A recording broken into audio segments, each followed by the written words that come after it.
Wala naman itong pinagkaiba halos sa mga napuntahan naming bundok. Mapuno ito at kung iisipin ay hindi naman gaanong matarik. May iilang kuweba ding makikita doon kung lilibutin ang lugar. Ang bayukbok at madyum na pareho din naming napuntahan. Kaya kampante kami noon na katulad sa ibang napuntahan namin ay walang mangyayaring masama. Mga bandang 2:00 ng hapon ay nasa paanan na kami. Balak naming mag-camping at mag-overnight noon. Mga taong 2011 ito nangyari at hindi pa gaanong developed ang lugar. Pagkatapos naming mapuntahan noon ang pakay naming mga kuweba ay dumiretso na kami sa summit ng bundok at doon nagpasyang magpalipas ng gabi. Medyo masukal pa at maraming maririnig na kung ano-anong huni ng hayop. Nagtayo kami ng 2 dome tent at kasama ko si Alvin sa isang tent. Pagkatapos naming magsiga at kumain ay nagkwentuhan muna kami at kumuha ng ibang larawan kahit medyo madilim na. Pinasya na naming matulog ng maaga noon para maatawid kami ng maaga sa kabilang bundok. Hindi ko alam, Sir Bob, na lumabas ng tent si Alvin. Ang sabi niya ay umihiraw siya. Nang may marinig siyang kaluskos, di kalayuan sa tent namin. Kaya inalam daw niya kung alin daw yon. Nang bumalik siya sa tent ay para na siyang tulala.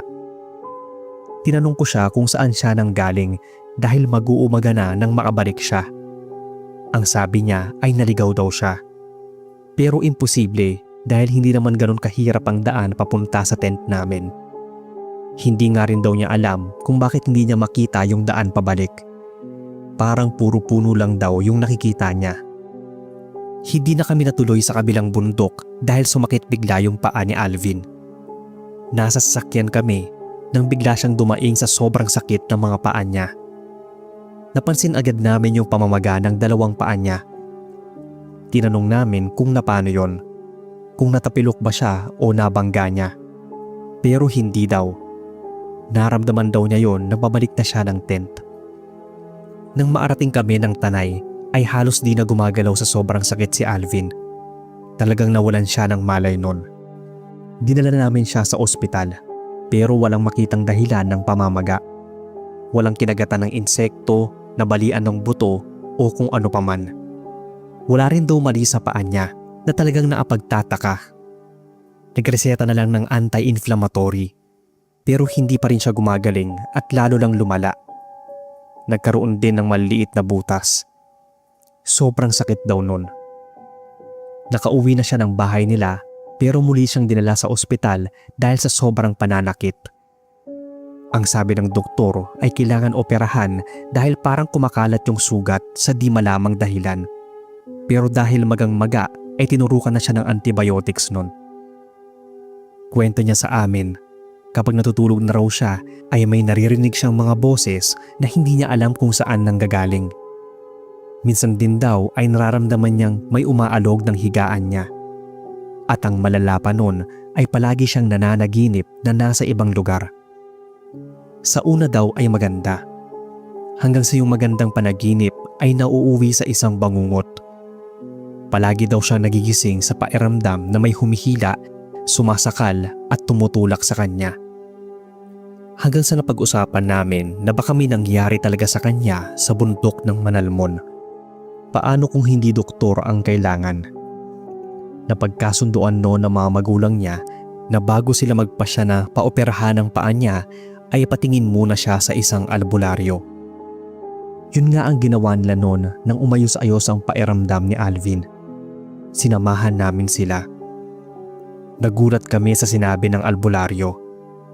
Ang dami daw aninong umaaligid kay Alvin. At ang isa sa mga yon ay puting nilalang o espiritu na maihahalin tulad sa isang white lady. At bukang kukunin daw nila si Alvin. Huli ko na nalaman noon ang tungkol sa artistang namatay na sinasabing dahil sa mga elemento sa Mount Manalmon. Hindi man halos mapaniwalaan pero muntikan na rin mangyari kay Alvin yon. Kung pinatagal pa raw namin ang pagpapagamot sa kanya sa albularyo ay baka mas lumala pa yung sakit niya sa paa. Posibleng kumalat doon ang pamamaga sa buong katawan at yung sugat ay lalaki ng lalaki. Actually, May nakuha ngang insekto sa maliit na butas niya sa paa. May iilan ding mga uod. Unti-unti daw nung pinapatay ang ugat at laman niya. Hindi ko na sinama pa yung ibang detalye at nangyari dahil sa totoo lang ay medyo nakakasuka. Hindi kami maapaniwala nun na hahantong sa ganon ang pagkakamping namin sa bundok. Natigil nga rin kami ng ilang taon. At noong 2017 lang ulit kami nagsimulang umakyat sa ibang bundok naman. Halos ilang buwan ang pagpapagaling ni Alvin dahil pagkatapos niyang gamutin ng albularyo ay nagpagamot ulit siya sa doktor dahil sa impeksyon sa sugat niya sa paa. Natigil na rin noon ang pananaginip niya ng masama lalo kapag namamalikmata siya na may mga anino at puting espiritong naapaligid sa kanya. Hanggang ngayon ay magtotropa pa rin kami at kung may pagkakataon at oras ay namumundok pa rin. Hanggang dito na lang muna Sir Bob ang kwento. Meron pa sana akong ikukwento tungkol sa aranasan namin noong 2023 sa Mount Cristobal. Pero next time ko na lang ipapadala kapag nagka-oras na. Thank you at keep safe sa lahat. Hello po sa inyo Sir Bob. Ako si Liza, taga Kalinga. Matagal na rin po akong silent listener nyo.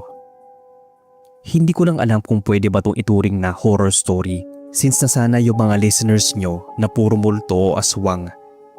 Pero para sa akin, ito ang pinakamalalang bangungot na nangyari sa akin at sa pamilya ko. At magpasa hanggang ngayon, kahit ilang taon na ang lumipas, dala ko pa rin yung sakit.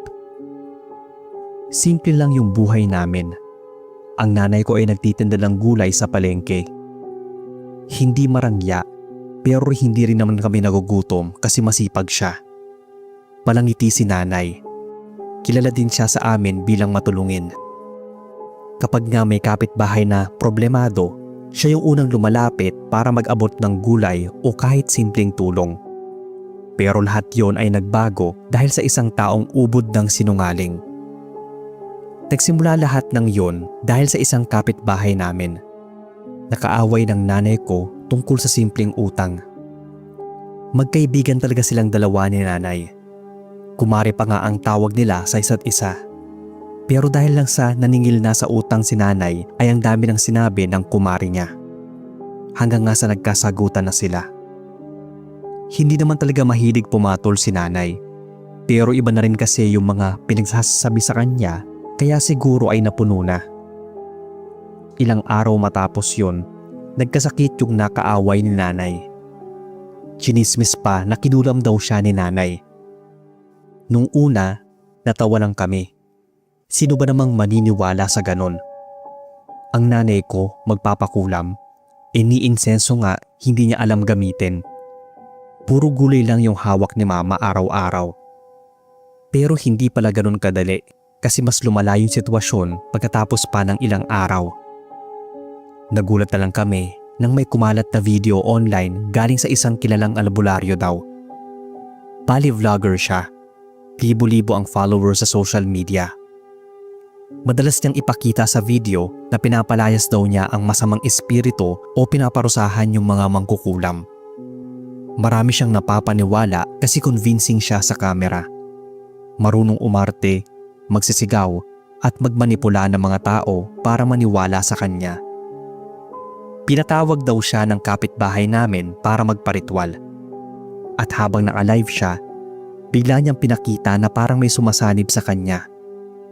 Nag-iba yung boses niya tapos nang mukha siyang nahihirapan sa kanya sinabing, "Ako ang mangkukulam. Ako si Anita." Anita yung pangalan ni nanay. Sabay nagpatihaya siya, umiyak at nagsorry sa mga tauhan niya habang naka-live. Pinakita pa niya yung parang nanay ko mismo ang humihingi ng tawad dahil nang kukulam daw siya. Nag-viral yung video na yon. Pinagtawanan ng libo-libo. Pinanood ng mga tao na parang palabas lang. Pero kami, halos mabaliw sa problema. Simula kasi noon, nag-iba na yung tingin ng tao sa lugar namin. Yung mga dating bumibili ng gulay ay hindi na lumalapit. Yung mga dating nakikipagkwentuhan sa amin ay biglang umiiwas na. May mga bata pa ang sumisigaw na anak ng mangkukulam kapag nadadaan ako sa daanan. Yung nanay ko naman, unti-unting nanlumo. Kahit pilitin niya magbenta ay walang lumalapit sa kanya. Wala na yung mga suki niya. Kahit ngumiti pa siya ay hindi na siya pinapansin. Hanggang sa nagkasakit siya pero tumangging magpagamot. Siguro kasi ay nawalan siya ng gana dahil sa nangyari sa kanya. Kaya kahit anong gawin namin, hindi namin siya napilit. Sa bawat araw na lumilipas, nakikita ko kung gaanong unti-unting namamatay hindi lang yung katawan ng nanay ko kundi yung kanyang kalooban. Isang gabi, mas lumala pa yung sakit niya. Hindi na siya makatayo at makakain. Hawak ko lang yung kamay niya habang umiiyak siya. Ang sabi pa niya sa akin ay hindi siya mangkukulam. Hindi siya masamang tao. Pero bakit daw ganon? Wala akong maisagot sa kanya nun. Umiiyak lang ako. Kinabukasan ay hindi na siya nagising. Namayapa na siya. Pero ang mas masakit, sa mismong burol niya, wala halos dumating. Ang mga dati niyang suki, kapitbahay at kaibigan ay umiiwas pa rin. Para bang kahit patay na ay takot pa rin sila. Para bang dinakpan na siya ng peking imahe na nilikha lang naman ng isang taong naghahanap ng views. Balik bukod sa aming pamilya ay ilang kamag-anak lang ang nasa burol at nakiramay. Mahigit 8 years na rin to nangyari kung saan karamihan sa mga tao ay paniwalain sa mga nakikita at pinopost sa social media. Yun din ang panahon na pauspong ang mga vloggers. Hanggang ngayon ay buhay pa rin yung vlogger na yon na nagpapanggap na faith healer. Pero hindi na siya kasing sikat ng iba. Patuloy pa rin siya sa pagpapanggap at panloloko. Kapag may namabash sa kanya ay ini-ignore lang niya. Habang kami, ilang taon nang iniwan ni nanay. Kaya para sa akin, walang mas nakakatakot kesa sa epekto ng mga kasinungalingan.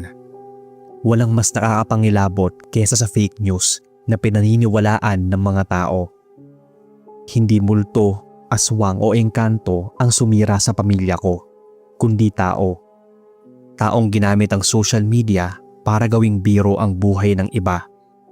At sa tingin ko, yun ang pinakamasahol na horror story ng buhay ko. Maraming salamat Sir Bob sa oras. Palagi pa rin akong nag-aabang sa inyong mga stories.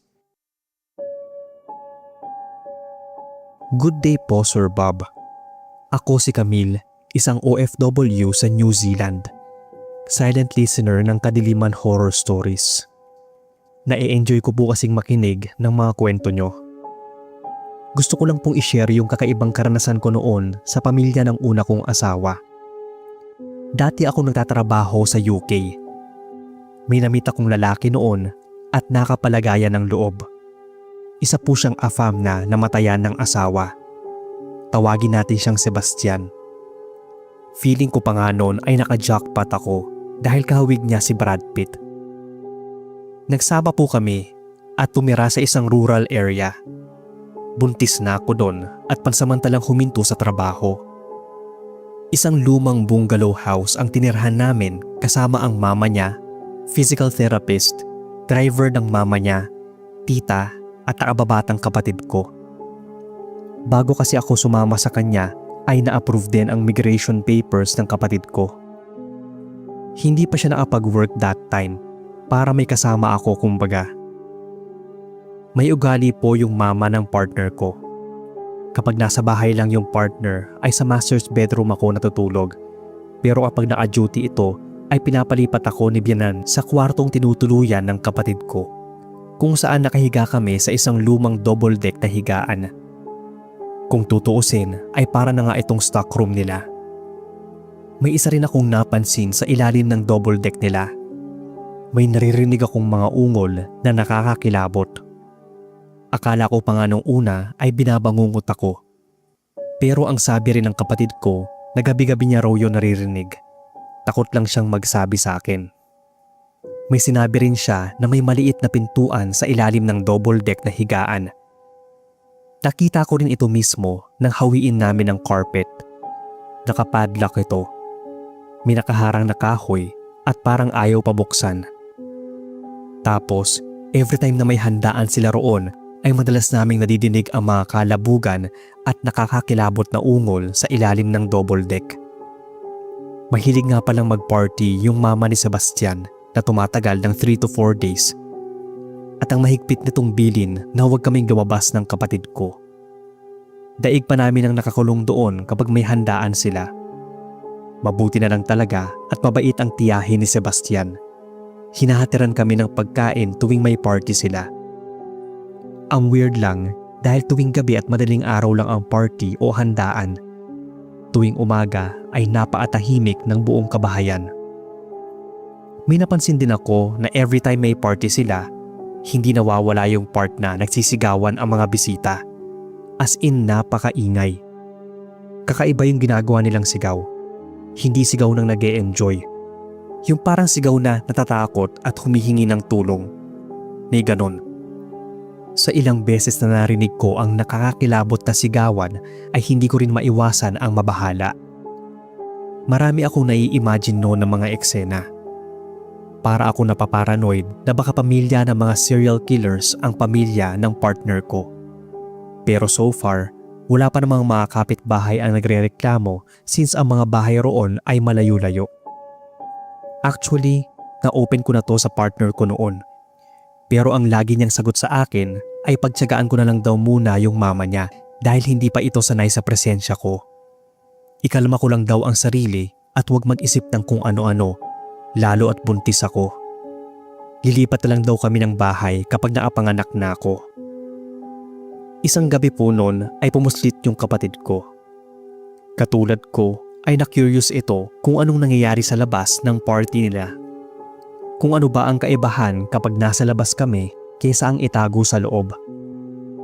Matapos ng halos isang oras ay muli naman itong bumalik kasama na ang tita ni Sebastian.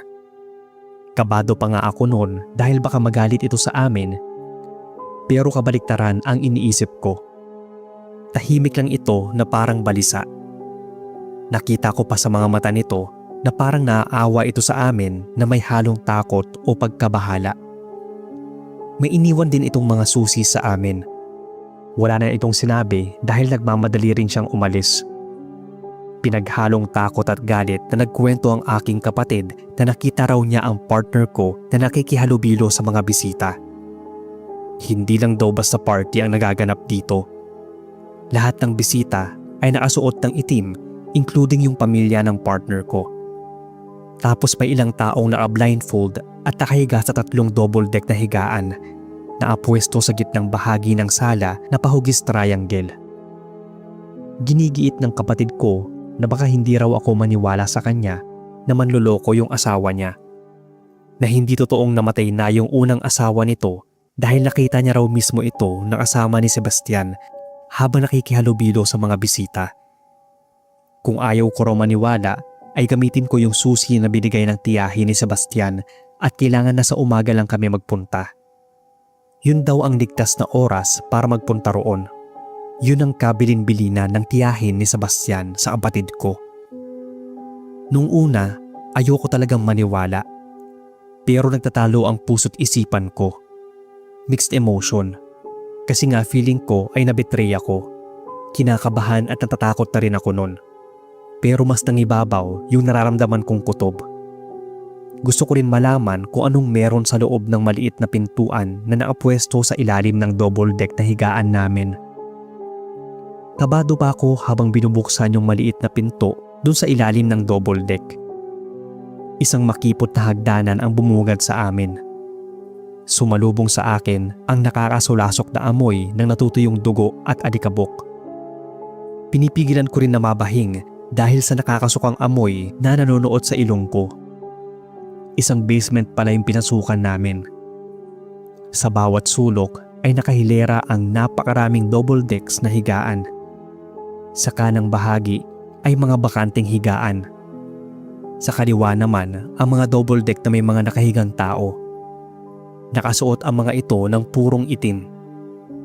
Katulad ng kinukwento ng kapatid ko ay may mga nakaitim ding bisita sa party. Napaatras pa nga ako nang sa bandang unahan ay nakita namin ang 10 kabaong na kulay puti. Patindi na ng patindi yung nararamdaman kong kaba. Siguro kung hindi ako nasabihan ng kapatid ko ay iisipin ko talaga na dati itong punerarya na naiwanan ang mga kabaong at may mga nakahimlay pa. Pero hindi ako gaanong nagpadaig sa takot dahil mas nangibabaw yung curiosity sa akin. Isa pa, sanay na rin naman akong makakita ng patay. Ito pa kaya nabuo pa ang mga katawan. Kahit nababalot ng takot yung pakiramdam ko noon ay pinilit ko talagang alamin kung anong nangyayari. Hinila ko yung kapatid ko na nagtatago sa likuran palapit sa mga kabaong na nakapile. Okay lang sana kung kabaong na naasara, kaso ay nakabukas lahat. Mga 10 kabaong siguro ang naroon. Matinding kilabot ang naramdaman ko that time. Sa bawat nakabukas na kabaong ay may mga larawang nakadikit. Nakahiga at mahimbing na natutulog yung partner ko na si Sebastian. Katabi nito yung nanay niya. Ang dati niyang asawa na matagal na raw na mayapa, yung driver, yung physical therapist at yung tiyahe ni Sebastian. Sa likurang bahagi naman ay may 3 bakanting kabaong. Nanlaki talaga yung mga mata ko nang makita yung larawan namin ng kapatid ko sa tig-isang kabaong. Naalarma ako noon dahil hindi ko alam kung anong kulto o ritual ang ginagawa ng una kong asawa at pamilya nito. At nagbabalak pa ang mga ito na maging parte kami ng angkan nila. Tinatagan ko ang sarili ko. Maingat kong hinila yung kapatid ko pabalik sa maliit na pintuan. Maingat namin yung sinara. Nang maalabas kami sa pinagtataguan, ang una ko talagang kinuha sa kwarto namin ay yung passport, ilang mga documents, iilang damit at konting pera sa kwarto.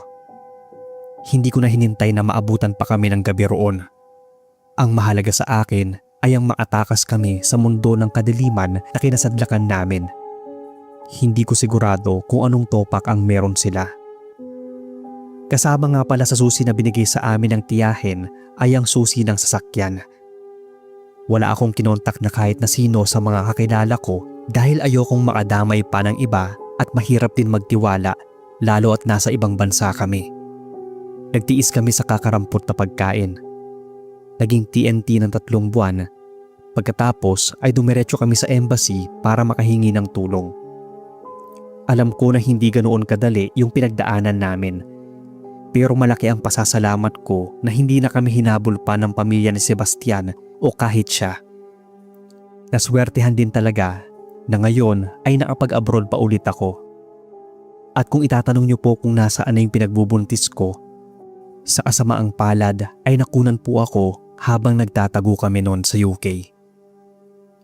Masyado nang mahaba itong kwento kaya dito ko na lang tatapusin, sir. Sana ay magsilbing aral po itong karanasan ko sa iba. Thank you po Sir Bob sa inyong oras sa pagbabasa at God bless. Mapagpalang araw sa inyo Sir Bob at sa lahat ng sumusubaybay at nakikinig sa inyong channel.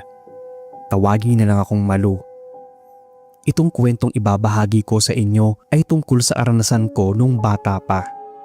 Naatira po kami dati sa Bulacan at nang mamatay ang lolo ko ay lumipat kami sa bahay ni Lola na nasa Ginto. Wala na kasi siyang kasama sa bahay at medyo malaki din ang bahay nila ni Lolo. May naiwan din siyang maliit na palayan kay Papa kaya kinailangan talaga naming lumipat nun. Nangungupahan lang din kasi kami sa Bulacan kaya nang pauwiin kami doon ni Lola ay agad na pumayag si Papa.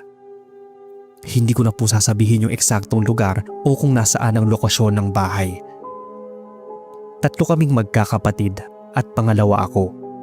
Nasa elementary pa lang ako noon. Yung ate ko ay nasa grade 6, ako naman ay nasa grade 4. Yung bunso naming lalaki ay 6 years old pa lang noon. Bungalow style ang bahay ni Lola na may 3 kwarto. Yung isang kwarto ay sa aming 3 magkakapatid. Katabi ni ate yung bunso namin dahil medyo takot pa itong matulog mag-isa sa higaan niya. Mas pinili ko noon maglatag sa sahig dahil medyo malikot akong matulog. Nung mga unang gabi namin, kung babalikan ko, parang may nararamdaman na ako. Pero dahil bata pa ay hindi ko yun gaanong napapansin. Habang natutulog kasi ako ay nagigising ako na palaging sa pakiramdam ko ay may humahawak sa paa ko o kaya ay may tumatabi sa akin. Pag nagigising ako ay wala naman akong katabi o nakikitang ibang tao sa loob ng kwarto namin. Pero habang lumilipas ang mga araw ay may nakikita na akong kakaiba sa kwarto namin at kahit sa bahay. Parang bigla-biglang may nakikita akong ibang tao na nasa bahay na napagkakamalan ko pang bisita ni na mama at lola. Isang araw nun, naglalaro kami ng tagu-taguan ng bunso. Pumasok ako ng kwarto namin at nagtago sa ilalim ng higaan. Nang bigla kong naramdaman na parang gumalaw yung kama na para bang lumindol. Kaya inakala ko na andoon yung ate ko at inaalog niya yung kama. Umangat pa nga yun saglit at bumagsak. Kaya mabilis akong lumabas mula sa ilalim ng higaan. Paglabas ko ay wala namang tao doon at wala rin akong napansin lumabas ng kwarto. Paglabas ko ng kwarto namin ay si lola lang yung nakita ko sa loob ng bahay. Andoon na sina ate at ang bunso kong kapatid na nasa labas naglalaro. Wala naman sina mama at papa dahil maaga pa lang ay nasa sakahan na sila. Tinanong ko si ate kung siya ba yung umangat ng higaan at pinagsak yun. Hindi pa raw siya pumapasok ng kwarto namin. Inisip ko din na imposibleng ang kapatid namin yon dahil may kabigatan din yung kama. Kumbaga, hindi isang bata o kasinggaan namin ang pwedeng maagawa nun. May isang tanghali noon, Sir Bob, na natulog kaming tatlo pero nahuli ako ng gising. Pagdilat ko ay madilim na sa loob ng kwarto namin. Pero nakita ko sina mama na nakaupo sa may higaan ni na ate. Nakatagilid ito sa akin. Ang naalala ko ay nakaputi siya pero hindi ko gaanong nakikita yung muka kaya inisip ko na si mama yon. Nang bumangon ako at tawagin siya, nagtaka ako dahil wala na siya sa kama na inuupuan niya. Mabilis akong lumabas ng kwarto at hinanap siya. Tinanong ko si lola kung nasaan sina mama pati mga kapatid ko. Sinabi ni lola na sumama daw sila kay mama sa sakahan. Pero sinabi ko na andoon sa loob ng kwarto namin si mama. Nagmadaling pumasok si lola sa kwarto at nagpailaw. Nasaan daw si mama dahil mga bandang 3:00 ay umalis nga sila. Mag-aalas 5 nang magising ako. Sinabihan ako ni lola na wag munang papasok sa kwarto namin na wala pa yung mga kapatid ko. That time daw pala, Sir Bob, ay may nakita si lola na pumasok sa kwarto. Sinabi lang niya yon kina mama dahil ayaw niyang matakot kami. Kinagabihan ay bilang sumama yung pakiramdam ko. Gininawa ko ng sobra at nanginginig pa. Ang likot din daw ng mga mata ko na parang takot na takot. Ang naalala ko noon, Sir Bob, ay may nakikita akong nakakatakot na nakatayo sa harapan ko. Hindi ko lang maalala kung ano yon o ano yung eksaktong itsura. Basta, takot na takot ako pero hindi ko alam kung ano yung reaksyon ko dahil nanginginig ako sa ginaw. Pinapikit nga ako ni lola pero hindi ko na siya marinig. Parang sobrang tahimik nun kaya takot na takot ako dahil pakiramdam ko ay wala akong kasama sa kwarto. Tinakpan na ni lola yung mga mata ko nun at doon ako parang nahimasmasan. Nagpatawag si lola ng kakilala niyang manggagamot. Pagpasok sa kwarto namin ay nanlaki daw ang mga mata nito, sabi ni mama. Doon daw kasi mismo sa higaan kung saan ako nakahiga ay may babaeng naatayo at naatingin sa akin. Kaya agad na nagpasindi ng insenso yung manggagamot. Hindi daw niya ako magagamot hanggat andoon yung nilalang na yon.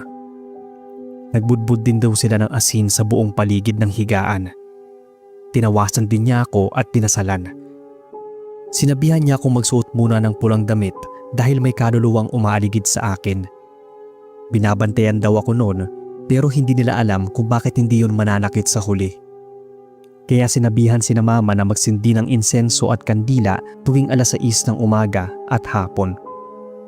Palagi akong nagkakasakit noon dahil ayaw daw akong lubayan ng kaluluwang yon. Kahit na pinabless na ni lola yung buong bahay. Baka daw matagal nang naninirahan yun doon at tapukaw lang nang dumating kami. pero ako ang napili niyang bantayan. Tahimik kasi ako nung bata. Kaya muli akong pinaalbularyo noon na magkaroon na ako ng mga kalmot at hindi na ako nilulubayan ng sakit o lagnat gabi-gabi. Natakot na nga sina mama dahil akala nila ay sinasapian na ako. Nanginginig daw ako ng sobra at tumitirik ang mga mata. Sobrang taas daw ng lagnat ko kaya pinaalbularyo nila ulit ako. Umabot kasi sa punto, Sir Bob, na nagigising ako ng madaling araw na may humihila ng kumot ko. Minsan naman, mga paa ko. Pero ang mas nangilabot noon ay ang ate ko na nakita niya naglalakad ako palabas ng bahay na nakayapak at parang wala sa sarili. Buti na lang at magaling yung albularyo na nakuha nila na gumamot sa akin. Naitaboy niya yung espiritong nanggugulo sa akin. Tinuruan niya ako ng dasal noon bago ako matulog at may pinalagay siya sa ilalim ng unan ko na benditadong rosaryo mula sa isang obispo. Unti-unti noon ay gumaling ako at hindi na rin muling nagpakita sa akin o nagparamdam yung kung anumang multo o kaluluwa yon. Sa tuwing naiisip ko yon, ang tanging naaalala ko ay parang walang muka yung babae o yung parang hindi kumpleto yung muka niya. Maski nga ngayon na sinusulat ko itong kwento ay kinikilabutan pa rin ako. Kahit hindi na ako nakatira sa bahay ni na Lola, ay natatakot pa rin ako na muling magbakita yung ganong nilalang sa akin. Kaya daladala ko pa rin yung babasahin at yung bendidadong rosaryo na binigay sa akin ng albularyo. Ito lang po ang kwento ko, Sir Bob, na sana ay magustuhan nyo at ng mga listeners. More power sa inyong channel at maraming salamat. Kumusta po, Sir Bob, at sa lahat ng mga listeners? Tawagin na lang akong Elise, taga Sorsogon. Gaya ng iba sa mga nakikinig sa inyo at nagpapadala ng kanilang kwento, ay gusto ko lang din i-share itong kwentong naranasan ko noon. Nagkasakit dati yung kapatid kong si June. Isang gabi, nagising na lang kami sa malakas niyang sigaw. Para siyang kinakausap ng kung sino, tapos biglang nagwawala. Nagpupumiglas sa kama.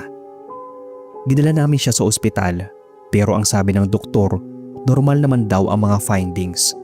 Walang infection, walang neurological problem. Kung gusto daw namin, ay pwede kaming magpa-psychological evaluation para lang maasiguro. Ako, nung time na yon ay ayoko.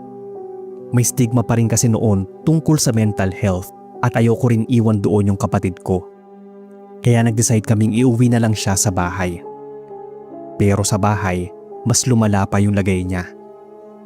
Lagi siyang bumubulong, hindi nakakatulog at parang may kausap na hindi namin nakikita. Wala na kaming maisip na ibang paraan kaya sumunod kami sa payo ng kapitbahay na dalhin si June kay Mang Celso. Isa siyang kilalang albularyo sa amin. Marami din daw yung kliyente. At dahil nga desperado na rin yung pamilya namin, sinubukan na namin yon. Pagdating sa bahay ni Mang Celso, napansin ko agad yung mga bote. Nakahilera sa gilid ng sala. Iba-iba yung sukat at nakatapat lahat sa altar. Hindi ko naman masyadong pinansin yon kasi ang sakit sa dibdib nung amoy ng insenso. Pinaupo niya si June sa gitna. Tiningnan ko lang si Mang Celso na ang daming kung ano-anong abubot sa katawan, mga agimat o anting-anting ata. May hawak siyang bote na may puting tela sa bunganga nito. Sinimulan na niya ang magdasal. Habang nagdadasal, bigla niyang pinisil yung dibdib ni June. Sabay itinaas yung bote. Doon ako natigilan kasi parang may lumalabas na usok mula sa bibig ng kapatid ko. Itim na manipis lang yung usok. Diretsong pumasok yung usok sa bote at saka tinakpan agad ni Mang Celso. Pinakita pa niya sa amin, saka niya sinabing nakulong na raw yung kumakausap sa kapatid ko. Tapos ngumiti pa siya. Para naman akong nabunutan noon ng dinig sa dibdib. Biglang huminga ng malalim si June, tapos umiyak. Ang sabi niya ay ang gaan na raw ng pairamdam niya. Sobrang saya namin noon. Akala namin ay okay na ang lahat. Pero doon na nagsimula ang mas malalang sitwasyon namin. Nung una, parang okay na si June.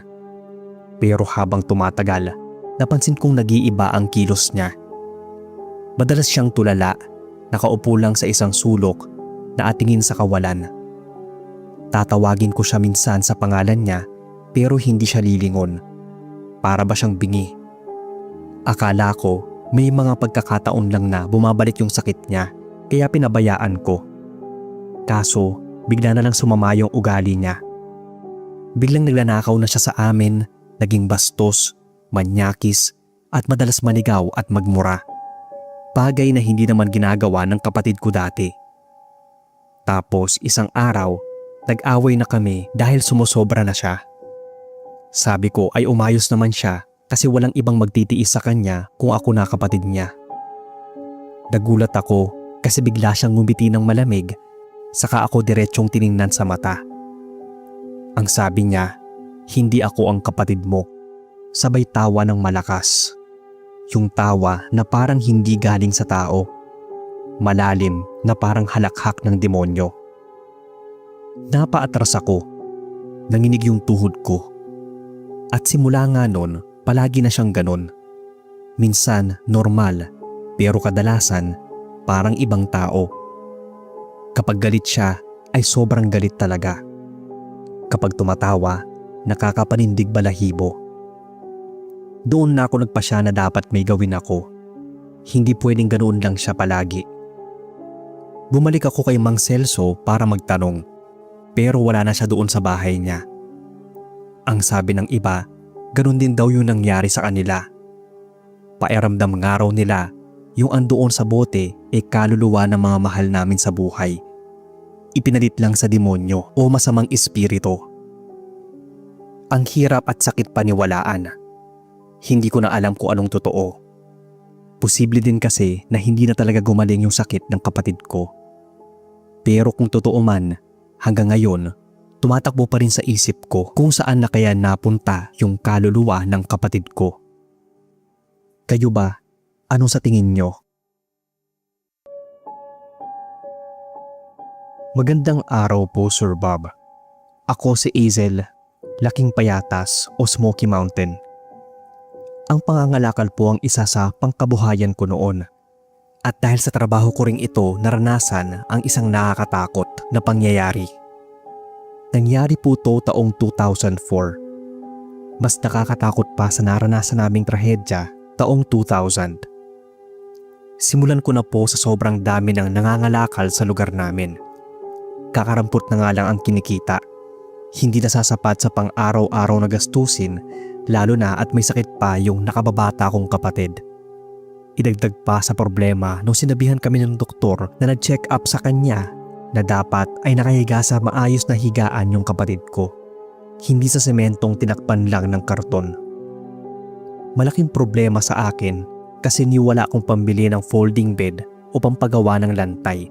Yun bang higaan na gawa sa kahoy. Sa sobrang stressed ko nun at takot na mawala yung kapatid ko, kaya sumubok akong mga lakal na hindi sakop ng lugar ng Payatas. Nagbaka sakali na lang akong makajackpot sa isang barangay at makalikom ng kahit anumang pagpapagawa lang ng maliit na higaan para sa kapatid ko. May subdivision na malapit lang dito sa amin, kaya sumubok ako. Matyaga akong naglakad-lakad sa ilalim ng init ng araw. Ilang tambakan ng basura na yung nakalkal ko at natutuwa naman na medyo marami akong nalikom na mga kalakal. Tiyak na malaki ang kikitain ko at maapagtatabi pa ako pampagawa ng higaan. Siguro bandang 3:00 ng hapon yon nang mapagpasyahan ko ng umuwi. Tutal, nakarami naman na ako at nagbabadya ng uulan. May nadaanan akong sementeryo. Sinubukan ko rin kasi yung ibang ruta na shortcut pauwi sa bahay. Nagmamadali ko ng tinulak yung dala kong karton nang may nahagip akong tambakan ng basura sa gilid ng sementeryo. Ang totoo ay wala akong balak huminto doon banda dahil nga makulimlim na at may kung anong takot akong naramdaman noong mga oras na yon. Medyo kakaiba sa pakiramdam. Idagdag pa na sobrang tahimik nun, ni wala akong nakitang ibang taong dumadaan. Pero may kung anong nag-udyok sa akin na huminto sa tambakan ng mga basura sa gilid ng sementeryo. Kahit medyo takot, ay huminto lang ako. Pinaghalong takot at tuwa ang naramdaman ko nun.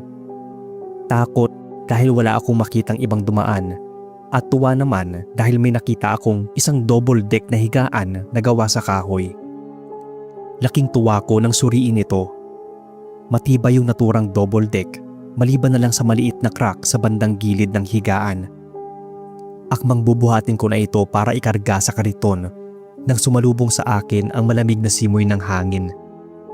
Kinilabutan yung buo kong katawan. Nagtaka pa nga ako, nagawa naman sa kahoy ang naturang double deck pero kakaiba ang bigat nito. Parang may naapatong na tao. Nang pumatak na ang ulan pero hindi pa ganun kalakas, ay minadali ko nang ikarga ang higaan sa karton. Excited na rin akong ipakita yon sa kapatid ko. Tiniis ko yung bigat ng higaan habang tulak-tulak ko ang kariton. Hanggang sa maarating na ako sa bahay. Nagdesisyon ako noon na mamayang gabi ko na lang ipapatimbang yung nakalakal ko dahil ayokong kunin ng iba yung natagpuan kong higaan. Mas mabuting iuwi ko muna yon sa bahay. At gaya ng in-expect ko ay tuwang-tuwa yung kapatid ko. Fast forward sa kwento. 1 linggo na mahigit mula nang mapulot ko yung double deck at 1 linggo na rin ang nakalipas nang mapansin ko na lumala yung kalagayan ng kapatid ko.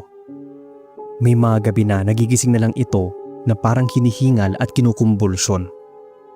Takot na takot talaga ako at tataranta pa. Kasi kahit napainumin ko ito ng gamot ay hindi pa rin humuhupa ang panginginig ng katawan niya.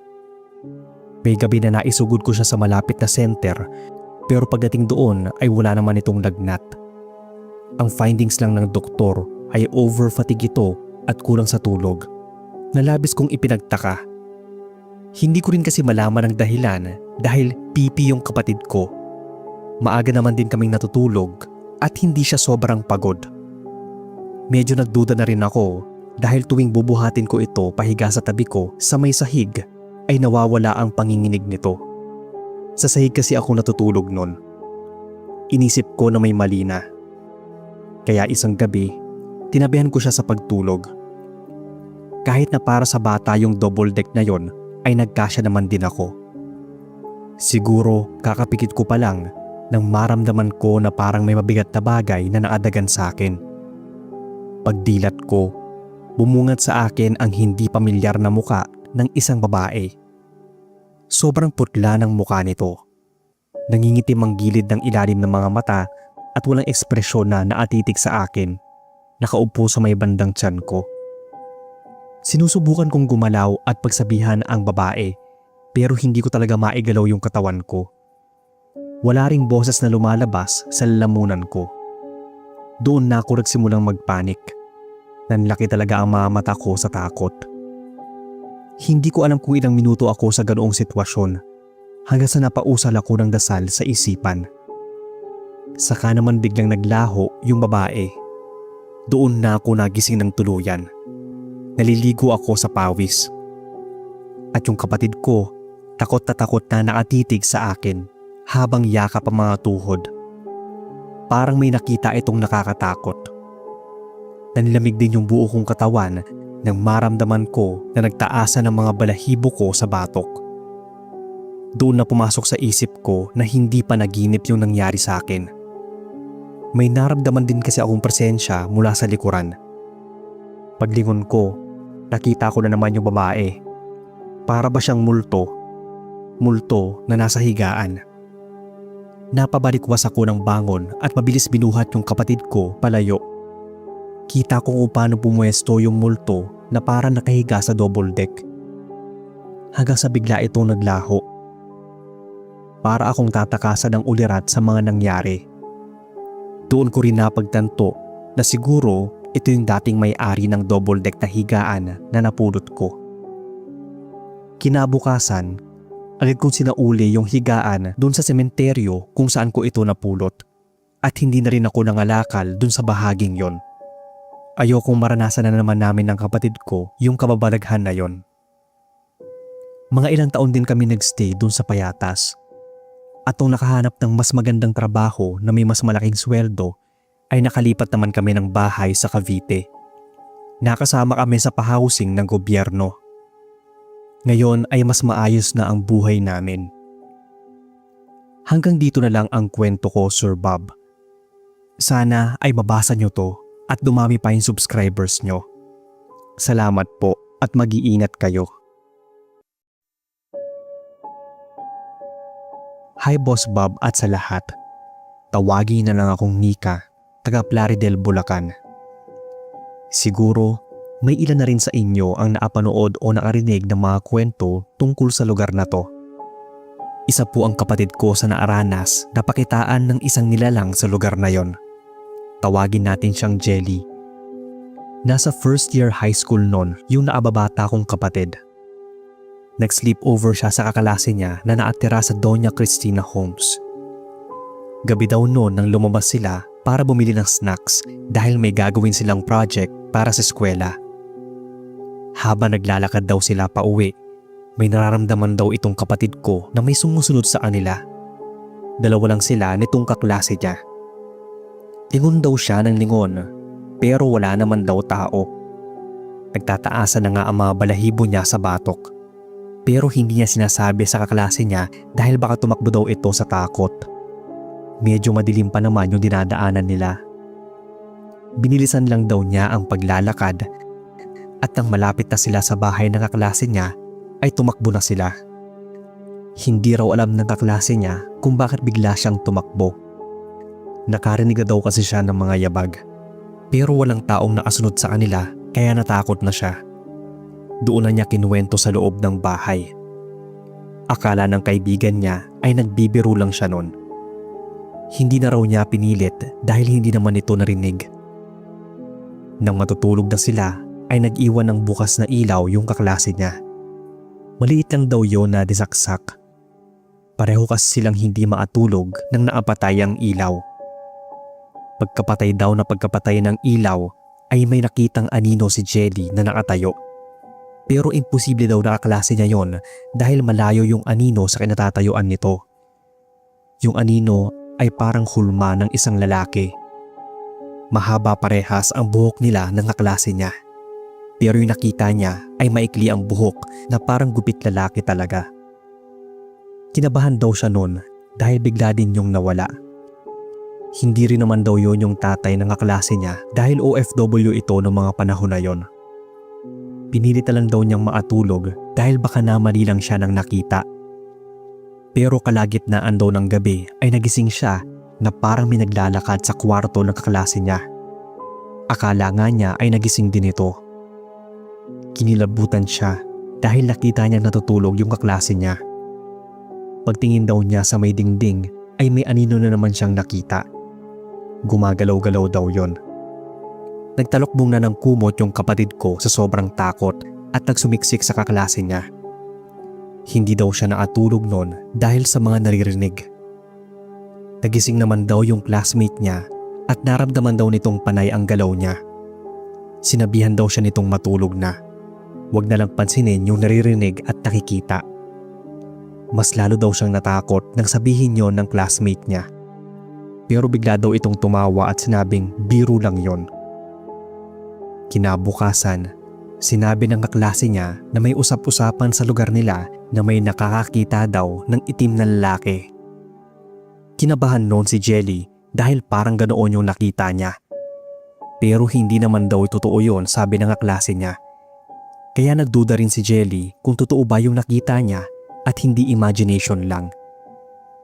Kinuwento agad ng kapatid ko ang tungkol dito nang nakauwi na siya sa amin. Halatang takot at takot pa rin siya. After ilang days ay nagkasakit yung kaklase niya. Palagi raw itong matamlay at parang pagod o puyat pagpapasok. Akala daw ng mga magulang niya ay simpleng sinat lang. Pero may isang gabi daw na nag-iiyak at nagsisigaw ito sa loob ng kwarto niya. Pero hindi ito nakapagkwento dahil nawalan ito ng malay. Sabi ni Jelly, parang may nag-iba na raw dito. Sobra itong naging tahimik pero masungit. Isang araw, nabalitaan nilang lumipat na ito ng bahay at pinapasukang school. Doon na nagsimulang naglabasan ang mga kwento tungkol sa mga pinakitaan nitong itim na lalaki sa lugar na yon. Sabi ni Jelly ay nakausap niya ang nanay ng kaklase niyang ito. Parang takot na raw tumingin sa salamin yung kaklase niya. Yung nakita daw siyang walang malay ay nasa harapan siya ng salamin. Kaya baka may nakita itong nakakatakot habang nagsasalamin ito. Kahit ako, hindi naniniwala na may nagpapakitang ganon sa lugar na yon. Pero dahil naranasan na ng kapatid ko na makita yon at yung nangyari sa kaklase niya na hindi talaga maipaliwanag, ay naniniwala na rin ako. Hindi ko lang alam kung anong klaseng nilalang yung nakita nila. Kung multo ba yun, laman lupa o elemento.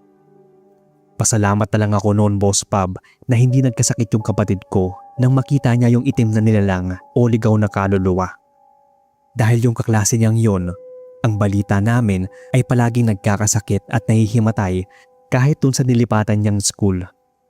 Pero wala namang makitang malalang sakit o ano paman. Hindi ko lang alam kung meron sa inyo ang napadpad sa Doña Cristina Homes. Pero kung meron man, paki-confirm naman sa comment section kung narinig nyo na ba ang tungkol sa itim na lalaki na pagala-gala o kung kayo mismo ang nakaranas nun. Hanggang dito na lang, boss, at salamat sa pagbabasa.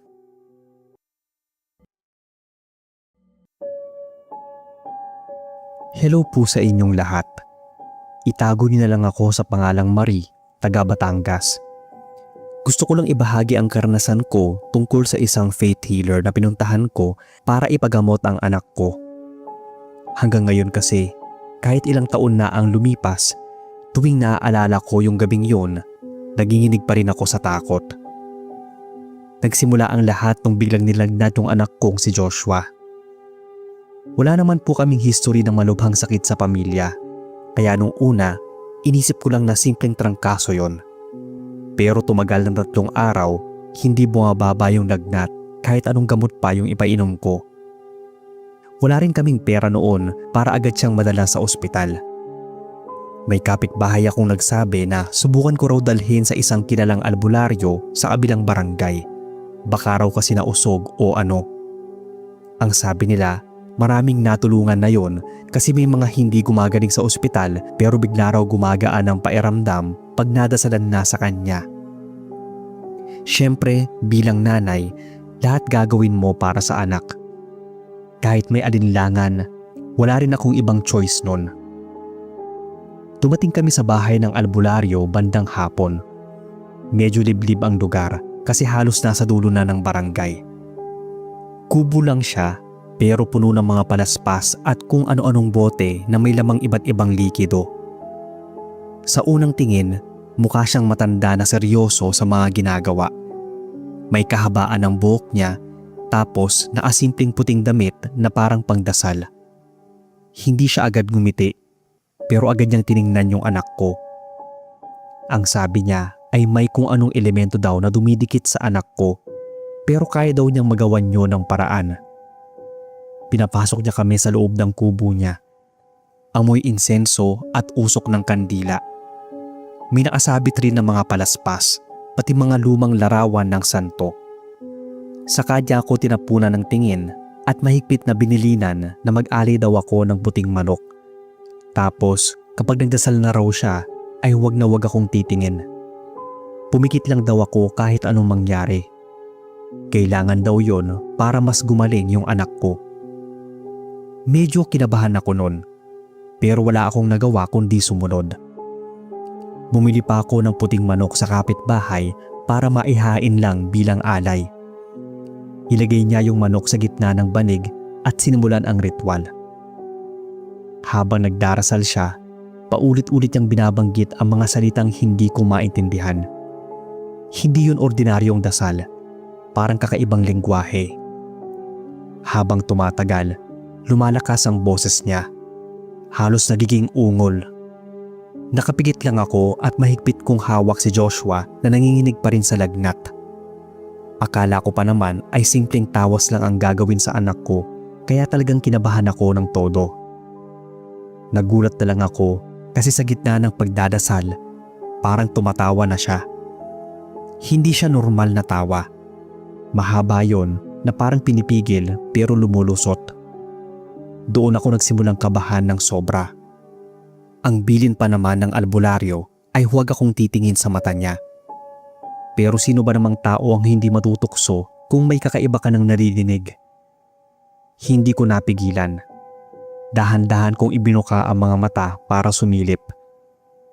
Diyos ko po. Hanggang sa ngayon, sariwa pa rin sa isip ko ang nakita. Nakaupo ang albularyo sa harap ng manok, naatingala at imbis na seryoso o nakapikit, naangiti siya ng sobrang lapad. Abot hanggang tenga na nga yung ngiti niya. Tapos yung mga mata niya, wala nang puti. Purong itim na lang. Yung parang mata ng mga manika na hindi ko maintindihan. Nanginig yung buong katawan ko. Gusto kong ipikit ulit yung mga mata ko pero para akong napako. Habang nagdarasal siya, naatitig lang siya sa akin, diretso sa mga mata ko. Mas lalo pang lumapad yung ngiti niya. Parang biglang lumamig yung hangin sa loob ng kubo kahit ang dami namang kandila. Ramdam kong may bubulong sa likod ko kahit wala namang tao. Si Joshua naman biglang umiyak ng napakalakas na parang nahihirapang huminga. Doon ko na hindi kinaya. Dali-dali kong binuhat si Joshua at kumaripas ng takbo palabas ng kubo. Tumakbo lang ako ng tumakbo, pawis na pawis at halos mabaliw sa takot. Pagdating namin sa bahay, agad kong tinakpan ng kumot si Joshua at pinainom ng tubig. Nagdasal lang ako ng nagdasal sa Diyos na sana ay hindi kami nasundan ng demonyo na nakita ko. Hindi ko alam kung dahil ba sa adrenaline o sa awa ng Diyos. Pero makalipas ng ilang oras, unti-unti siyang naatulog ng mahimbing. Kinabukasan nun, nagulat ako kasi bumaba na yung lagnat niya. Parang walang nangyari. Pero ako, hindi ako nakatulog ng maayos mula nun. Lagi kong naaalala yung ngiti at mata ng albularyo. May mga gabi na parang naririnig ko ulit yung dasal niya sa tenga ko, lalo na pag sobrang tahimik ng paligid. Magpasa hanggang ngayon nga, hindi ko alam kung totoong faith healer ba siya o isa siyang masamang nilalang na nagtatago sa anyo ng manggagamot. Basta ang alam ko, hindi na ako babalik sa kanya. At kahit sinong kaibigan na magtanong, binabalaan ko sila na huwag lalapit doon. Mas mabuti pang ikinabit ko na lang sa Diyos kaysa maniwala sa mga gaya niya. Kaya ito lang yung maipapayo ko sa mga listeners nyo. Minsan, sa agustuhan nating mailigtas o mapagaling ang mahal natin sa buhay, nakakalimutan natin kung kanino lang dapat tayo lumapit. Sa Diyos talaga. Dahil hindi lahat ng nagpapanggap na manggagamot ay galing sa Kanya. Ito lang ang maigling kwento ko, Sir Bob. Sana ay mabasa ninyo. Magandang araw sa inyo, Kuya Bob, at sa mga listeners. Ako po si Agnes, taga Negros Oriental, pero nagtatrabaho sa Bacolod. Medyo malayo po yung lugar namin sa pinagtatrabahuhan ko kaya need ko pa mangupahan. Sa narentahan ko pong room, na-experience ko ang naapaninindig balahibong karanasan. Nakita ko lang sa Blue App o FB ang bahay kung saan ako mag-rent. Mura lang kasi ang presyo nito kaya grinab ko na since need ko rin talagang makatipid dahil hindi ko rin afford ang mag-rent ng buong apartment. Madaling araw pa lang noon ay naghanda na ako para bumiyahe papunta sa uupahan ko nang biglang bumuhos ang malakas na ulan. Nagdalawang isip pa ako kung ipagpapabukas ko na lang ba ang pagpunta o susugurin ko ang ulan para hindi ako magahol sa oras kung bukas pa. Kaya nag-decide akong tumuloy na. Wala nang pakialam kung maulanan na ako. Sa maliit na eskinita ako bumaba. Naglalakad lang ako patungo sa kinaroroonan ng paupahang bahay. Mabigat ang pakiramdam ko nun, siguro dala ng mahabang biyahe at umuulan pa.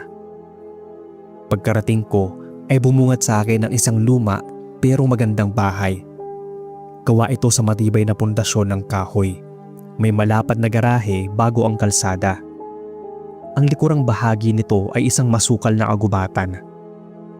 Pagkapasok ko pa lang sa gate ng bahay, may iba na akong naramdaman. Parang ang bigat ng mga paa ko nun. Lalo na nang maapasok na ako ng tuluyan.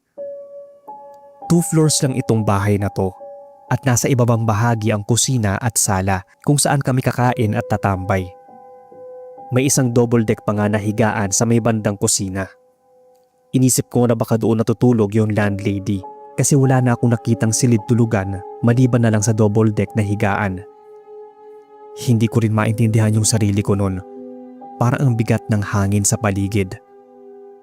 Iniisip ko pa na baka nahilo lang ako sa mahabang biyahe dahil hindi rin ako nakakain bago umalis. Inaya ako ng landlady sa second floor kung saan nandoon yung 6 na rooms. Magkabilang dulo ng second floor nakapwesto ang mga banyo. Habang nagpapaliwanag yung landlady sa akin ay ramdam ko na ang panlalamig ng mga kamay. Pero tiniis ko muna yun. Ang sabi niya ay 2 kami sa loob ng isang kwarto. Isang double deck yung higaan namin kung saan banda sa itaas ang aking pwesto. May malaking aparador din sa naturang room kung saan namin pwedeng ilagay yung mga damit. Pinaliwanag din niya na parating na yung aking roommate. Umuuwi daw kasi ito tuwing Friday ng gabi at tuwing Linggo ay bumabalik din. After magpaliwanag ng landlady sa akin, ay pinagpaliban ko muna ang pag-aayos ng mga gamit.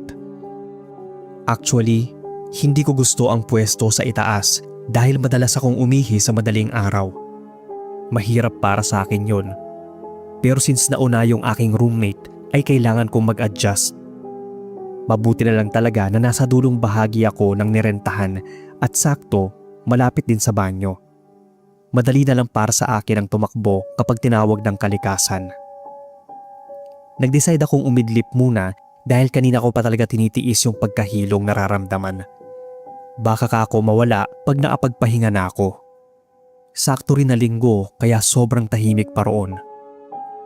Pero makalipas ang ilang minuto ay may narinig akong nagbukas-sara ng pinto. Meaning may pumasok na sa room. Siguro ito na yung roommate ko. At dahil sa sobrang hilong pakiramdam ay hindi ko na lang muna siya pinansin. Nanatili lang akong nakapikit. Nararamdaman ko ang bahagyang paggalaw ng higaan at ang pabagsak na pagsampa nito. Deadma pa rin ako kahit na parang nakakabastos ang paraan nito. Unti-unti kong naramdaman ang biglang pagbago ng temperatura ng kwarto. Ewan ko ba, yung parang may nagbukas ng aircon na naka-full blast. Pero sa isip ko, baka nilagnat ako dahil naulanan kanina bago ako maarating sa paupahan. Isa pa, walang aircon sa kwarto. Ceiling fan lang ang naroon at hindi ito nakabukas. Patulog na sana ako nang biglang nagsalita ito na parang may kausap. Ang naapagtataka ay sinadya pa talaga nito na nakatapat ang bibig sa tenga ko. Imbis pagkairata ang naramdaman ay unti-unting kaba. Pero mas nangibabaw ang naramdaman kong pagod at pagkahilo kaya dinedma ko na lang muna ito. Ayoko rin talagang takutin yung sarili ko. Umuusan na lang ako ng dasal para maatulog pero mailap talaga sa akin yung antok. Nanatili pa rin nakapikit yung mga mata ko. Hindi ko nga alam pero parang nananadya ito dahil imbis na manahimik dahil may natutulog, mas nilakasan pa niya yung boses niya. Inis kong sinuot yung earphones ko. Pinilit kong makatulog. After ilang minutes ay nanahimik rin siya. Nagising na lang ako dahil sa sobrang ingay na naman ng roommate ko. Pagdilat ko ay unang bumungat sa akin ang napakadilim na paligid. Kaagad kong kinapa yung phone ko para magkaroon man lang ng konting liwanag. Patuloy pa rin sa pagsasalita itong roommate ko na para bang may kausap kahit madilim naman yung kwarto. Binuksan ko yung flashlight ng phone. Nang bigla itong tumigil sa pagsasalita, kaya hinagilap ko yung wallet at agad nagsuot ng jacket dahil ramdam ko pa rin yung lamig kahit hindi naman nakabukas ang ceiling fan. Sa labas na lang muna ako kakain dahil hindi pa naman ako nakabili ng stocks ko. Total, may nakita akong karinderya, mga 4 na bahay lang ang pagitan mula rito. Dahan-dahan pa akong bumaba nang marinig kong muling magsalita yung roommate ko. Puntikan pa akong mapatalon nang parang inuuga nito yung higaan. Kabado talaga ako noon kasi akala ko ay mahuhulog na ako. Pero nagtaka na lang ako noon dahil nang ilawan ko ito, Na-steady lang yung higa niya na nakaharap sa dingding. Nakatalikod ito sa akin. Pairamdam ko ay parang may mali. Kaya imbis na gisingin ko yung roommate ko ay dahan-dahan na lang akong lumabas. Ayoko rin na isipin yung namuong imagination sa utak ko. Para pa nga akong nasilaw sa liwanag ng hallway. Nagbanyo muna ako at may nasundan akong babae. Medyo seryoso ito nang magtama ang mga mata namin.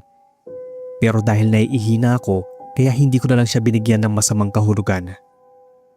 May magnanay na naasalubong ako pero hindi nila ako pinansin dahil mabilis na pumasok ang mga ito sa room 3. Bali nasa room 6 ako nakapwesto. Pagkababa ko ay may mga kumakain.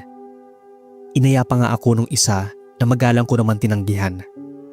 Nagpaalam muna ako sa mga ito na lalabas muna at bibili ng pagkain. Sinabihan ako na nag-aya sa akin na huwag daw akong magtagal sa labas dahil baka maabutan ako ng curfew at baka ako masarahan ako ng gate. Nagsabi naman ako na babalik din agad. Hindi ko po talaga maintindihan kung bakit para akong nabunutan ng tinik nang makalabas ng gate. Nilingon ko pa yung bahay. Kakaiba talaga yung nararamdaman ko.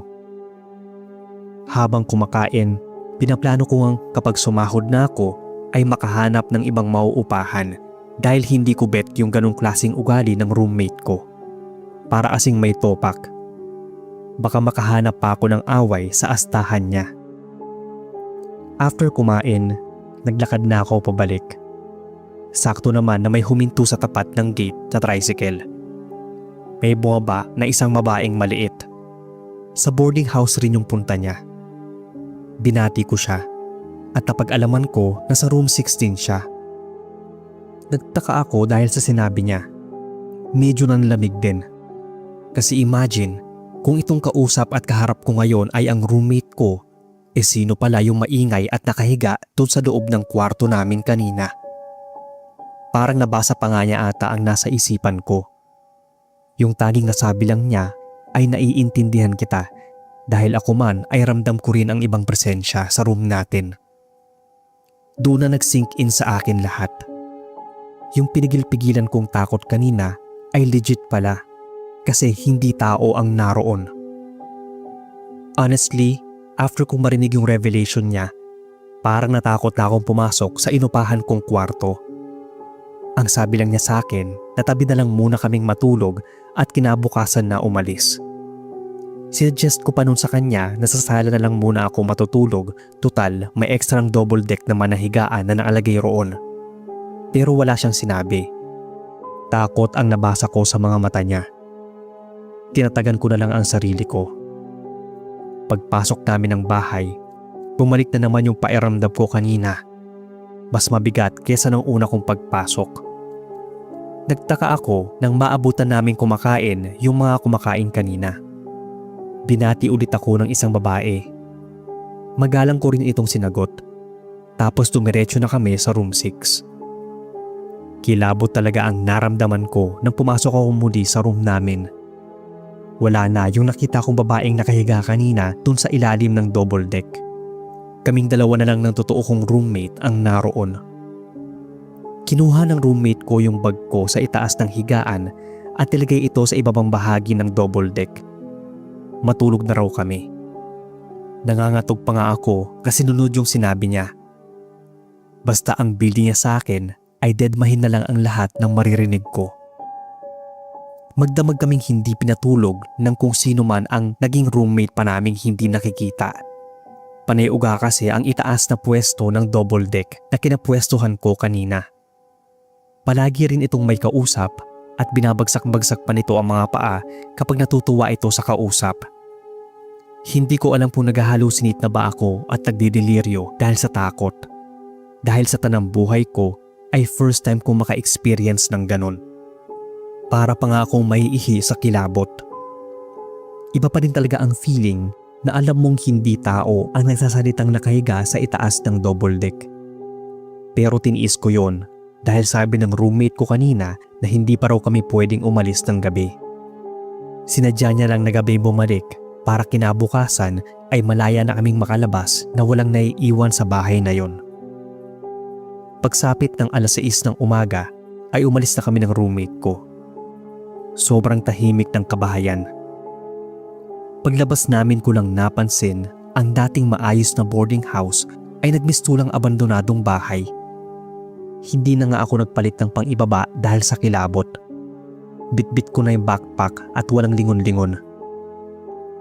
Napag-alaman kong matagal na palang abandonado yung bahay na yon. Pati pa nga yung landlady ay hindi raw nag-e-exist. At yung roommate ko, bumalik siya roon dahil may naiwan siyang bagay na mahalaga sa kanya. Naswertehan daw na nagpang-abot kami dahil kung hindi ay baka inatake na ako sa puso dahil sa sobrang takot at kasamang mamuhay ng mga multo roon. Ang sabi pa niya ay pareho kaming may third eye kaya namin nakikita yung mga nagpaparamdam sa loob ng bahay. Marami sigurong hindi makakapaniwala sa kwento kong ito pero totoong nangyari siya sa akin. Kapag mai-ere itong kwento ko, para sa mga listeners, ugaliing i-double check muna ang reviews ng paupahan na balak yung rentahan, pati na yung nagpaparenta. Dahil baka ma-scam kayo tulad ng nangyari sa akin. Scammer pala yung nakausap ko sa FB na nagpapadeposit muna ng down payment, tapos sa abandonadong bahay ka pala dadalhin. Hanggang dito na lang Kuya Bob ang kwento ko. Sana ay mabigyan ng chance na ma-feature itong kakaibang karanasan ko. Maraming salamat at more power sa inyong channel. Magandang araw sa inyo Sir Bob at sa lahat ng mga listeners.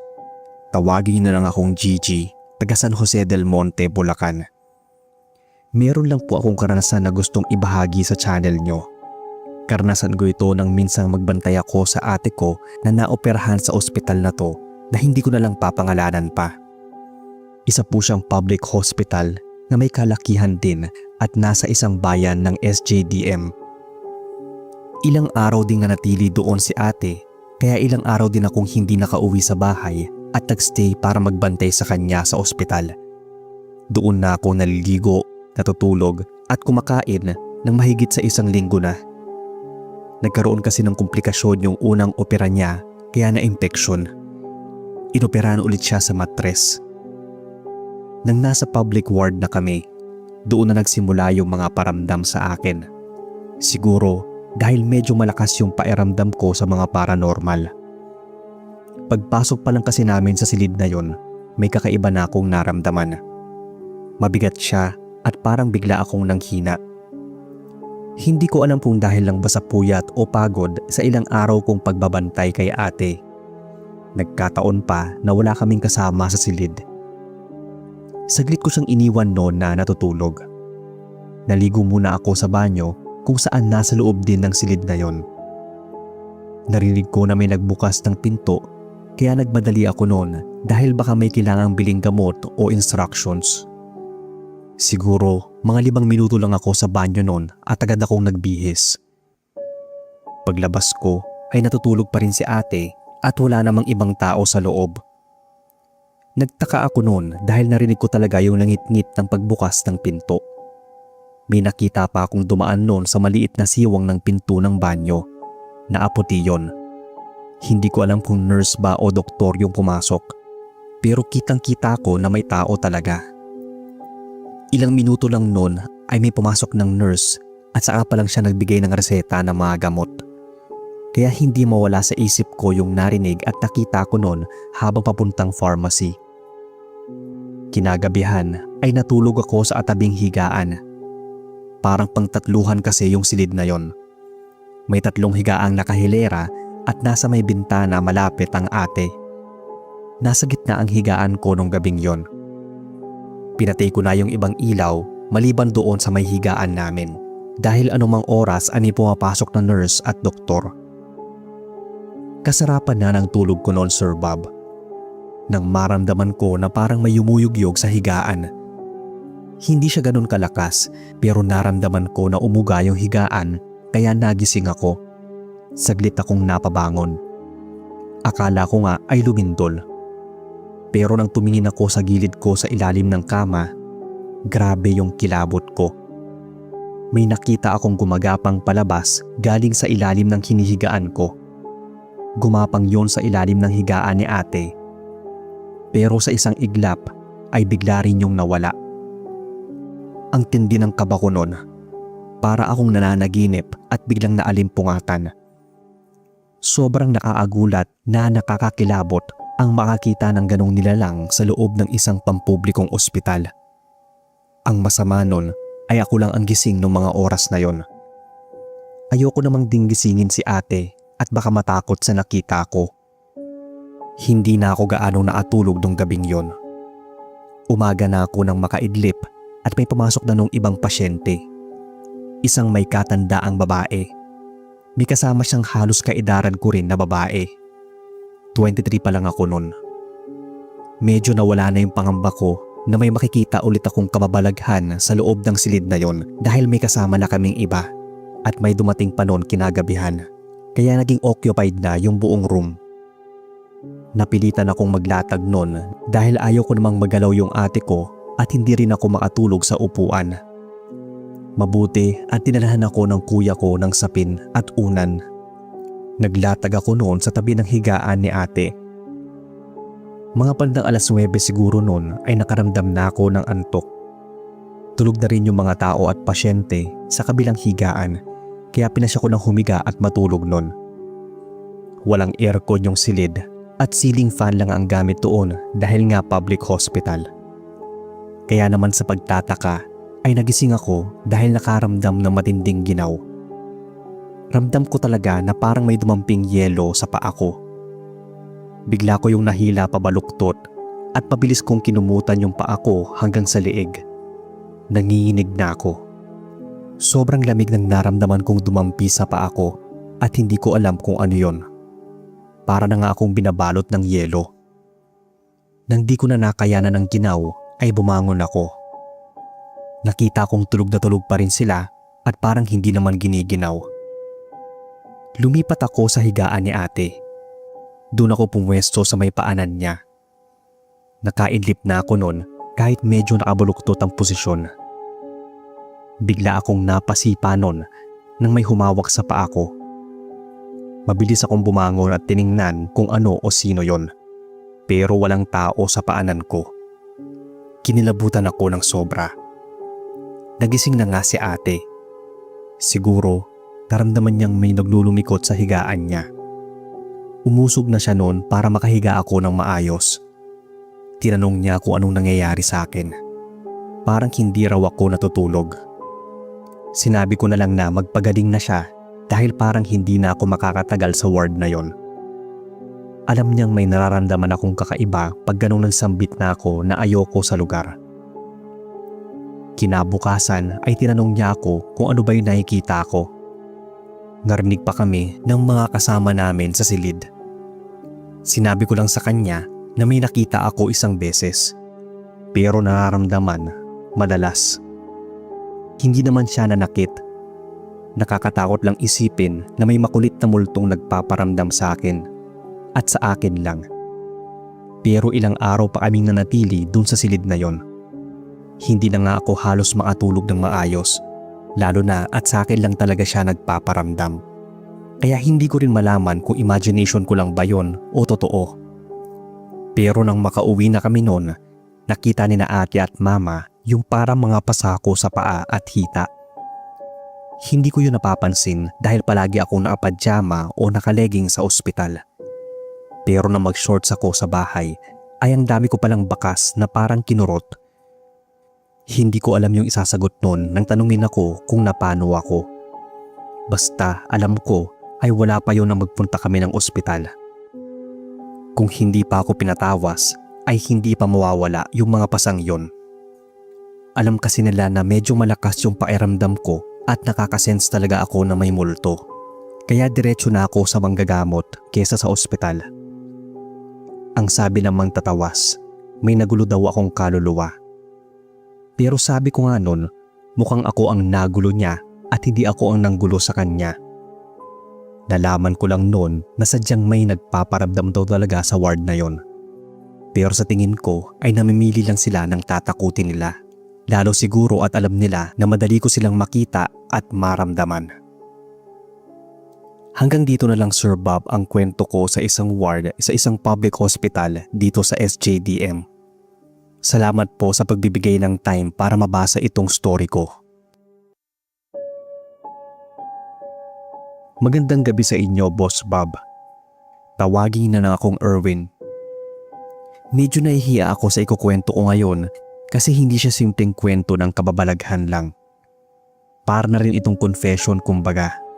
At sana ay maintindihan nyo kung bakit ko ito ginawa. Nung kabataan ko, hindi ako masyadong seryoso sa buhay. Walang permanenteng trabaho, barkada lang ang inaatupag. Gusto ko lang yung mabilis na pera para may pang-inom at pang-yosi. Kaya nang may mag-alok sa akin na maging talent ng isang sikat na faith healer, pumayag agad ako. Sa umpisa, ang role ko lang ay magpanggap na pasyente. Pupunta kami sa mga healing sessions niya na parang mga palabas.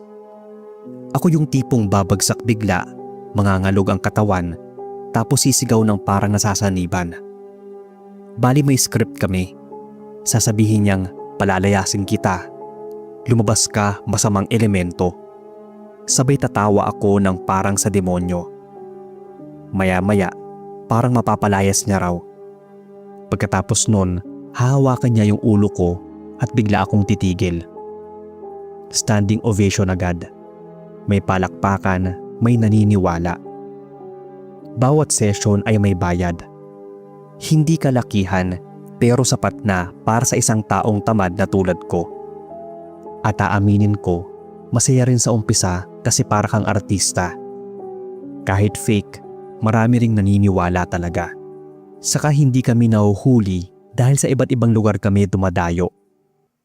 Pero habang tumatagal, napansin kong tuwing nag-a-acting ako, parang may dumaragdag na bigat sa katawan ko. Hindi lang siya yung basta pagod. Yung tipong kahit tapos na ang palabas, ramdam ko pa rin yung bigat sa dibdib ko at yung pawis na hindi matuyo-tuyo. Minsan, pag nagsisigaw ako ng tumatawa, tapos hindi mo ko mapapalayas, parang hindi na ako ang nasasalita doon. Oo, nung una scripted lang. Pero sa kalagitnaan, bigla na lang nag-iiba yung boses ko. Mas lumalalim, mas tumitinis. Minsan, parang hindi na nga sa akin. Kapag tapos na ang session, tinatanong ko ang sarili ko kung bakit parang hindi ko makontrol yung sarili. Inisip ko lang noon na baka sa sobrang nakasanayan ko o galing ko magpanggap, pati ako ay nadadala na sa emosyon. Mas lumala pa noong isang gabing umuwi ako galing session. Humiga na ako sa banig pero hindi ako makatulog. Bigla na lang may malamig na hangin sa tenga ko, tapos may bumulong ng tawa. Tawa lang na matinis pero mahina. Napabalikwas ako ng bangon. Ilang beses pa ako nagtingin-tingin sa paligid pero wala namang ibang tao. Saka yung narinig kong tawa, sobrang lapit din kasi. Parang naramdaman ko ba talaga yung hininga nung tumawa sa tenga ko. Kinabukasan pa nun, habang naglalakad ako sa palengke, nakita ko yung mga tao na normal lang. Pero ako, parang may mga aninong naasunod. Mga itim sila, may kalabuan, pero ramdam kong naatingin. Yung huling session kuno namin, nagulat ako kasi hindi ko na kailangan magpanggap. Hindi na ako umarte. Pag humahawak na yung faith healer sa noo ko, kusa na lang nanginginig yung katawan ko. Yung mga kasama ko, tuwang-tuwa kasi effective daw. Pero ako mismo, hindi ko makontrol ang sarili at takot ako. Hindi na ako ulit bumalik sa mga sessions na yon kasi nga natakot na ako. Pero kahit nasa bahay na kami, hindi talaga nila ako tinantanan. Para akong nabaliw ng ilang linggo. Hanggang sa dumating ako sa puntong hindi ko na kaya. Sabi ko, lalapit ako mismo sa faith healer at hihingi ng tulong. Kasi baka naman kahit papaano, alam niya yung gagawin. Pero pagbalik ko sa bahay niya, doon ako halos himatayin. Wala na siya. May lamay sa mismong bahay nila. Andoon yung kabaong niya sa sala. Patay na pala siya ilang linggo na. Doon ako halos mabaliw kasi ibig sabihin wala na yung taong akala ko makapagliligtas sa akin. Alam ko namang wala ring sense yung paghingi ko ng tulong sa kanya kasi simulat sa pool, palabas lang lahat ng ginagawa. Pera-pera lang kumbaga. Fake healer ba? Tapos ako yung fake patient na parang nagkatotoo. Ilang linggo akong parang walang direksyon. Halos hindi ako lumalabas. Kapag naglalakad ako, parang may mabigat sa balikat. Kapag tinatawag ako ng pamilya ko, minsan hindi ako lumilingon kasi pakiramdam ko ay hindi ako yung tinatawag. Minsan pa nga, bigla na lang akong tatawa ng malakas. Hindi ko alam kung bakit. Buti na lang ay may isang kaibigan si Mama na nagrekomenda ng ibang albularyo. Si Mang Victor. Hindi siya sikat gaya nung napagtrabahuhan ko. Tahimik lang siya, may kapayatan at may maliit na altar sa bahay nila. Doon niya ako dinala. Hindi ko makakalimutan yung unang ritual. Nakaupo ako sa sahig. Hawak niya ang rosaryo habang binubuhusan ako ng langis sa ulo. Ang sakit nun sa balat na parang may dumidikit na apoy. Pero habang tumatagal, naririnig ko na lang yung sigaw sa loob ng utak ko. Ayaw namin. Huwag mo kaming paalisin. Umabot ng 3 gabi ang dasal at ritual. Hindi naging madali. Pero sa huli, parang may humiwalay na mabigat na usok mula sa dibdib ko. Nang matapos na ang lahat, parang unang beses akong nakahinga ng maluwag sa matagal na panahon. Alam kong gumaling na ako. Hindi ko alam kung paano ipapaliwanag. Hindi ako naging perpekto, pero nawala yung mga boses at nawala rin yung bigat sa dibdib. Ang sabi ni Mang Victor, yung pag-arte ko raw na sinasapian parang naatawag talaga ng totoong demonyo at napapasok ko sa katawan ko. Kaya daw minsan noon sa session ay hindi ko na kontrolado yung iba kong mga galaw. Hanggang ngayon, kinikilabutan pa rin ako kapag naiisip o naaalala ko kahit almost 20 years na to nangyari. Sana ay magsilbing babala rin ito sa mga listeners nyo na yung mga simpleng biro ay pwedeng maka-attract ng demonyo. Pero tingin ko, karma na rin yun dahil naging gamit rin ako para maapanloko ng mga taong gusto lang namang gumaling sa karamdaman nila. Kumbaga, naging fate scammer kami. Hanggang dito na lang ang kwento ko, boss. Maraming salamat sa oras at sana ay kapulutan nyo ng aral. God bless sa inyo.